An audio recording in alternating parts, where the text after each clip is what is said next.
I've added an article that you can read through CCP about how you create multi-student to-dos, but let me tell you how we use them. So if you go to the Students tab, then scroll down a little bit in the middle. Whoops, go back to Students. So scroll down a little bit in the middle, and you're going to see this bar that says multi-student to-dos. So these, pay attention to the way they're categorized. These are mine on my account. So you'll see mine under teammate created to-dos. My teammate created to-dos would be anything that you've created, or other team members. So you can see in mine, I keep them with the same words exactly at the beginning so that I can then alphabetize them and they don't get really convoluted. So if we scroll down, down here, those are 12th, but I'm going to keep scrolling to scholarships. So this is the way I do scholarships, and this is the main one that I think you need to focus on right now, is how to create a scholarship multi-student to do. So if I click on this, they're all scholarship, no S, with a colon, space, and then the name of the scholarship. So if you click on this one, you can see that the start date, this is obviously past, but the start date, you can click on that. So I would say the start date is always the date that you discover the scholarship or the date it opens. So if it says that it opens September 25th, 2024, but it's right now, then you can go ahead and put that as the start date. Complete by date, that would be when it's due. And then in your instructions, I always put the URL of the scholarship first so that they can easily access it. Then I put the description. This is really from the website that just tells the different information, like how you qualify. This one's short. There are some other ones that you could look at to see more detail. But this is going to be like that you have to be a senior, that you need to be majoring in engineering, how much it is, and that kind of thing. Like this one, you can only be from certain schools. So then if you're ready to show this for the scholars to see it, you're going to say viewable by student. A lot of times we keep this unchecked until about 2 weeks before it's due, because what we've found is maybe even 3 weeks, but if you wait until about 2 or 3 weeks before it's due, the scholars are more likely to pay attention to it, because if it's too far in advance, they procrastinate and think, oh, I'll just wait.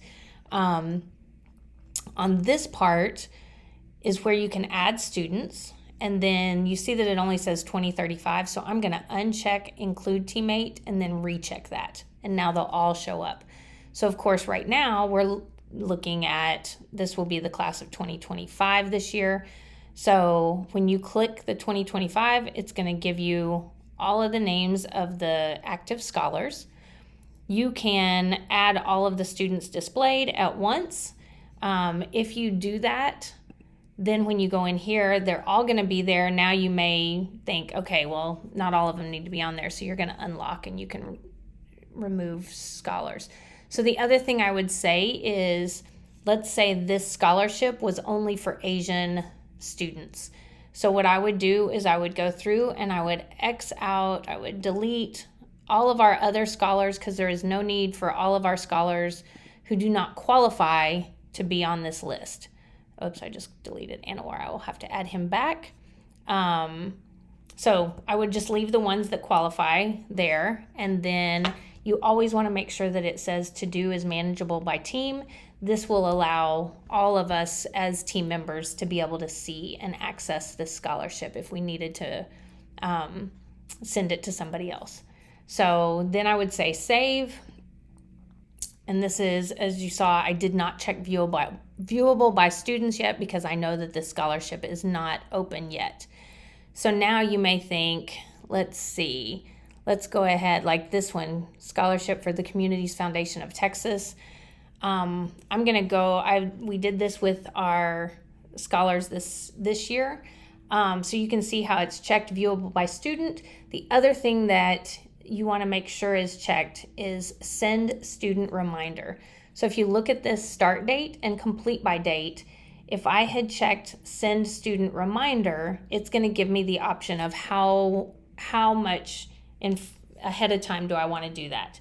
So that's where you're going to say, like, you want to send them, you're going to put that on their to-do list, let's say 3 weeks in advance. And then you want to send them a reminder, say 14 days in advance. That way it prompts it, sends them an email, and it will say to them, like, okay, here's a scholarship that's due, and give them all of the details. I don't usually check the copy parents just because a lot of our parents don't have email and stuff. So what happens is, now this one, if I say save to do, it's not going to let me save it because it's already passed. So I'm going to cancel out of this, and I'm going to show you what it looks like from a scholar's side. So if we go into,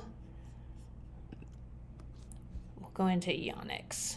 So if I log in as him, so now what this is going to look like on his to-do list, you see the ones he has to do, the ones that are in progress, and the ones that are completed.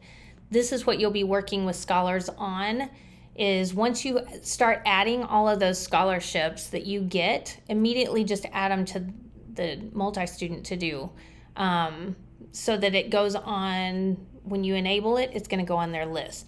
So now for Yannick, if he had done Scholarshot, what he would do is click on it, and he would put in progress or completed. It gives him all the information. You can even dialogue with them in comments on your side, and this comes up, that would show up here if you had said something to him. So when he puts that in progress, it goes over to here, and then when he gets it to completed, it goes over here. So if we get this really consistent, you'll be able to see how much stuff that he will be able to see how much stuff he's completed. So some of these other things I have on theirs as well. I would just focus on scholarships right now so that we can get that down. Now let me tell you one more thing about scholarships. If we go back to the multi-student to do, when you scroll down here, I've put mine in alphabetical order. That's why I make sure that all of them start with scholarship and then say what they say. You can move them up and down. I just make sure that they're all that way. That way I don't duplicate. So if I look and I see I have, maybe I get the big tech scholarship and I think, oh, I need to add that. It's already here. So now all I have to do is adjust the start dates, the complete date, and change the scholars that are in that from whatever year in the past to the current year. I delete the ones that are on there from the past. I add the ones that are on there now. And so now I don't have to do that much work. It's going to automate everything because as soon as I put viewable by student, I can send them a reminder. The other thing to note is because you don't have my multi-student to do, you're going to have to go to teammate created to-dos to find mine. And these, hopefully, it looks like some other people have created them and they haven't followed the same pattern. So we may need to figure that out to see if it'll, because they're also not alphabetized, and I'm not sure how to do that from somebody else's account. So some of these you may need to copy over to your own, but I want to save you as much work as possible. So you can see, you'll be able to look at your teammate created to-dos and see all the scholarships. Before creating one, please scroll through here because we don't want to duplicate. It just makes it crazy, and it'll save you a lot of work. So hopefully that makes sense, and if you have any questions, let me know.